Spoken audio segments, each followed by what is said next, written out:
안녕하세요, 헬레네입니다. 오늘 함께 이야기를 나눌 책은 존 리의 금융문맹 탈출입니다. 존 리 대표님이 쓰고 베가북스에서 편했습니다. 평범한 월급쟁이도 부자가 될 수 있는 방법이 있다면 믿으시겠어요? 월급의 10에서 20%를 20년에서 30년 동안 꾸준히 투자하면 만족스러운 노후를 준비할 수 있습니다. 어디에 투자해야 하냐면요, 바로 주식입니다. 나는 주식에 관심 없다. 내 주변에는 주식으로 망한 사람만 있다. 라고 말씀하실 수도 있습니다. 하지만 살아남기 위해서는 이전과는 다른 선택을 해야 합니다. 현금을 그대로 장롱 속에 가지고 있으면 인플레이션에 의해서 화폐 가치가 떨어지고 은행에 예금하더라도 저금리로 인해 오히려 마이너스가 됩니다. 주식은 불안하니 부동산에 투자하겠다는 분들도 많습니다. 그런데 부동산이 과연 안전한 자산일까요? 지금은 부동산 상승기이기 때문에 앞으로도 집값이 계속 오를 것만 같죠. 하지만 모든 자산은 경기 사이클에 의해 움직입니다. 부동산도 하락할 때가 있습니다.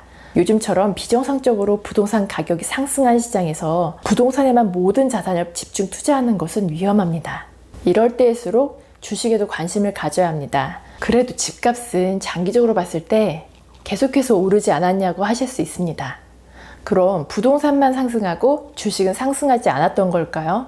1982년부터 2012년까지 30년 동안 투자 자산에 따른 누적 수익률을 비교해 놓은 그래프를 보시면요, 부동산 수익률은 완만하게 상승하는 반면 주식 수익률은 상승과 하락을 반복하면서 부동산 수익률보다 더 많이 상승한 것을 확인할 수 있습니다. 예를 들어 1982년에 100만 원을 투자했을 경우 30년이 지난 시점에서 부동산은 520만 원이 되었고 주식은 2,893만 원이 되었습니다. 엄청난 차이가 있다는 걸 알 수 있죠. 다만 주식이 오르는 시기를 예측하기는 어려우니 장기 투자를 해야 잃지 않는 투자를 할 수 있다는 점도 기억해야 합니다. 책 제목이 금융문맹 탈출이라 혹시 저도 금융문맹인지 궁금해서 이 책을 읽어봤는데요. 마침 책 뒷부분에 테스트할 수 있는 문제가 30개 정도 있어서 책을 읽기 전에 먼저 문제를 풀어보고 책을 다 읽고 나서 다시 한번 풀어봤습니다. 예상대로 처음에 문제를 접할 때는 헷갈려서 못 푼 문제가 한두 개 있었어요. 신기하게도 책을 읽고 나서 풀었을 땐 거침없이 술술 다 풀리더라고요. 이 책을 읽고 나서 적어도 금융문맹에서 벗어난 것 같았습니다.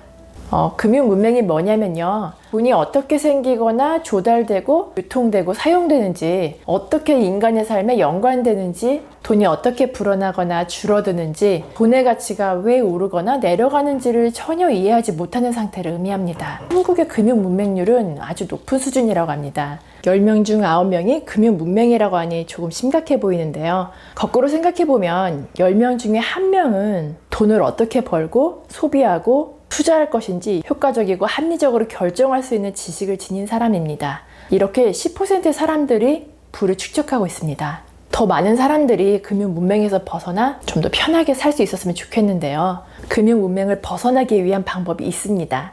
2가지인데요.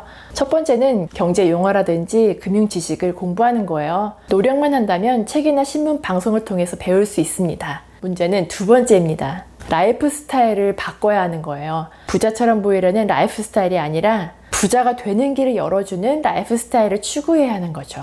이를테면 브랜드 네임과 명품 마케팅에 넘어가지 않는 현명함을 가지고 매일매일 아무 생각 없이 소비하는 것들 있잖아요. 소소한 것들의 지출을 줄이는 것입니다. 그리고 무리한 사교육비를 줄여야 금융문맹에서 벗어날 수 있습니다. 한마디로 소비하는 습관을 줄이고 투자하는 습관을 가지는 겁니다. 일해서 소득을 벌 수 있는 젊은 나이에는 돈 걱정을 크게 안 할 수 있지만 100세 시대에 노후를 무슨 돈으로 살아야 할지 생각해보면 막막하실 분들이 많을 거예요. 집 한 채 마련하느라 다른 어떤 투자도 하지 못한 채 노후를 맞이한다면 결코 여유 있는 노년을 보낼 수 없을 겁니다. 노후를 대비하기 위해서 우리는 어떤 투자를 해야 할까요? 노동에는 한계가 있기 때문에 누군가 나를 위해서 일하도록 만들어야 합니다. 바로 내 돈이 나를 위해 열심히 일하게 하는 건데요. 가장 열심히 일하게 하는 수단이 기업에 투자하는 것입니다. 왜냐하면 기업은 계속해서 돈을 벌려고 노력하기 때문이죠. 보통 주식 투자를 시작할 때 시장 상황이나 차트를 보면서 언제 들어가야 좋을지 고민하는 경우가 많습니다. 주식 투자하기 가장 좋을 때는 언제일까요? 바로 지금입니다. 하루라도 일찍 시작하고 하루라도 늦게 파는 게 좋습니다. 10년 전에 샀던 주식이 반토막 났어. 이런 분들도 있을 거예요. 아무 주식이나 무조건 오래 가지고 있는다고 해서 주식이 오르는 것은 아닙니다. 그게 장기 투자는 아니에요.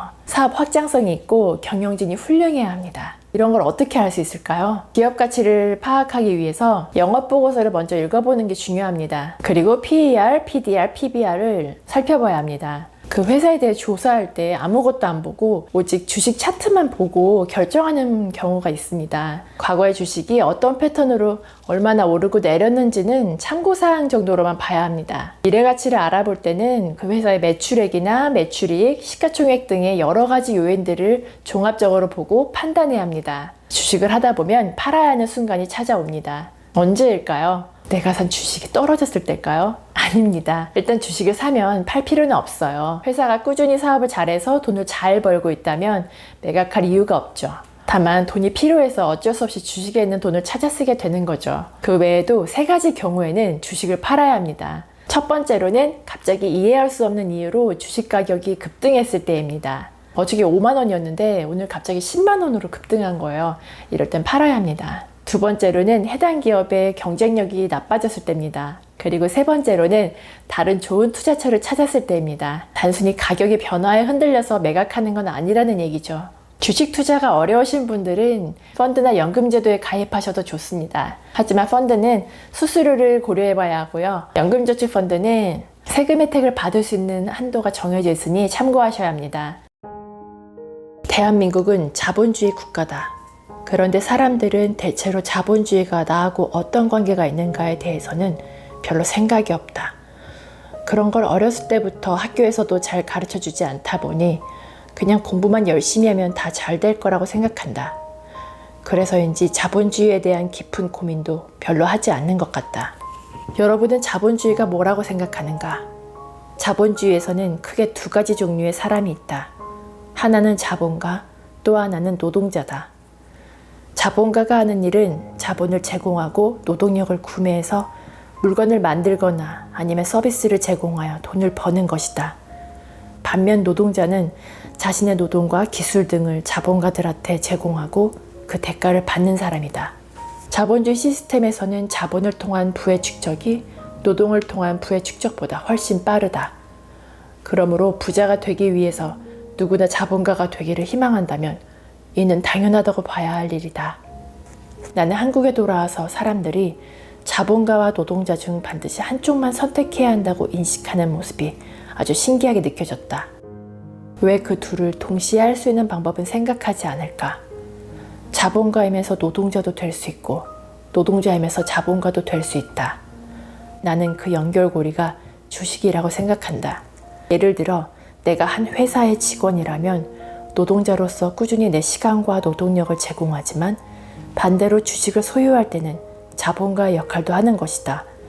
그런데 사람들이 대부분 자신은 노동자니까 노동자의 길만 가려고 한다든지 자본가니까 자본가만 되겠다고 버티니 갈등이 생길 수밖에 없다. 주식 및 자본주의에 대한 이해는 아무리 강조해도 지나치지 않는다. 그래서 어렸을 때부터 주식과 친근해지도록 교육하고 자본주의를 제대로 깨닫고 자본가가 되려고 하는 노력도 동시에 필요하다고 본다. 자본주의 하에서는 자본가가 아닌 사람들에게 그들도 자본가가 될 수 있음을 가르쳐야 하고 그렇게 해야만 경제 독립을 이룰 수 있다는 사실을 알려주어야 한다. 여기서 정부의 역할이 중요하다. 개인들이 주식을 소유하지 않고서는 빈부의 격차가 더욱 벌어질 수밖에 없다. 아울러 부동산에 쏠리는 거대한 자금이 주식시장으로 들어올 수 있도록 기존 제도의 획기적인 보완이 필요하다. 우리나라도 선진국처럼 아이들에게 어렸을 때부터 이렇게 가르쳐야 한다. 창업을 꿈꾸라. 자본가가 되라. 물론 창업이 아닌 취직의 길을 선택할 수도 있다. 하지만 안전하게 취직을 했다 하더라도 주식을 소유한다면 동시에 자본가가 될 수도 있다는 점을 명심하라. 자본과 노동의 관계를 잘 이해하면 여러분 모두 경제적인 독립을 이룰 수 있다고 확신한다. 존리 대표님이 말하는 부자가 되는 비결은 기술이 아니라 인내와 철학입니다. 여유자금을 만들어서 투자하고 기다리면 되는 거죠. 여러분 모두 2021년에는 더 많은 금융자산을 쌓을 수 있는 해가 되시길 바랍니다. 오늘도 끝까지 함께 해주셔서 감사드리고요. 구독과 좋아요, 댓글은 큰 힘이 되니 꼭 기억해주세요. 즐거운 하루 보내시고 다음에 또 만나요.